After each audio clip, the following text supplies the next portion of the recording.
स्कंद पुराण है। श्री धर्मेश्वर लिंग का महात्म्य।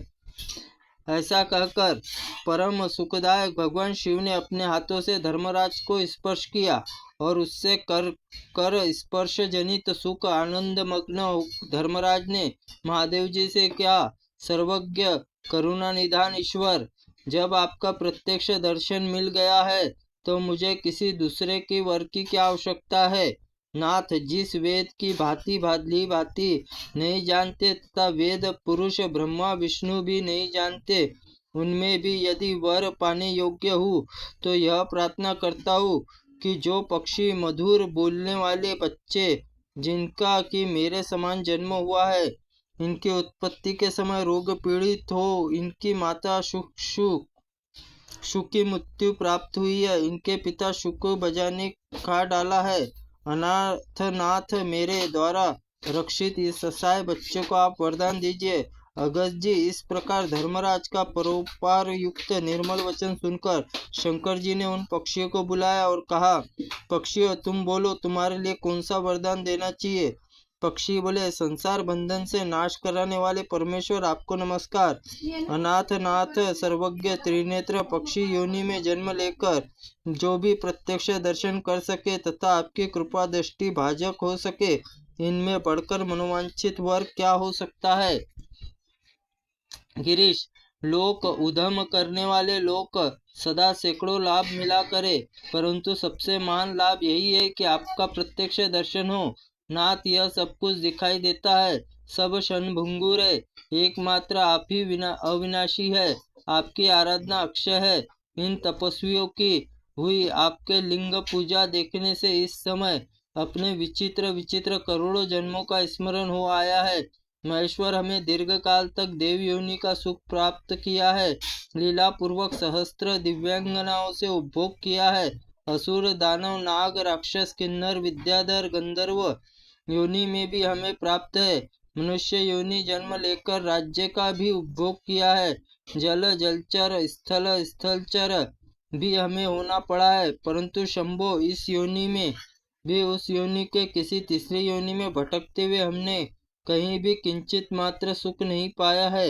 इस समय धर्मेश्वर दर्शन के सूर्यनंदन यम की तपस्या रूपी अग्नि ज्वाला से हमारे सारे पाप जल गए हैं और हम आपका प्रत्यक्ष दर्शन करके कृतकृत्य हो गए हैं।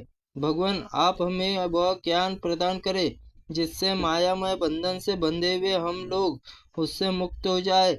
हमें इंद्र चंद्र अन्य देवता लोग नहीं चाहिए। आपका सामीप्य प्राप्त होने से हम सब लोग स्थिति अच्छी तरह जान गए हैं। समानुसार आपके आनंद वन में काशी शरीर त्याग करके संसार बंधन से विनाश का कारण तथा परम उत्तम ज्ञान है। प्रभो, तिर्यक योनि में पड़े हुए हम पक्षी भी धर्मराज की तपस्या से विकल्प ज्ञान के प्राप्त हो गए हैं। उन पक्षियों की यह बात सुनकर महादेव जी ने धर्मपीठ गौरव वर्णन करते हुए कहा, इस त्रिलोकी नगर में काशी मेरा राजभवन है, उस पर मोक्ष लक्ष्मी निवास नाम मंदिर धर्मेश्वर स्थान है, मेरे लिए अत्यंत सुप्रद स्थान है। यह शिवालय व्याज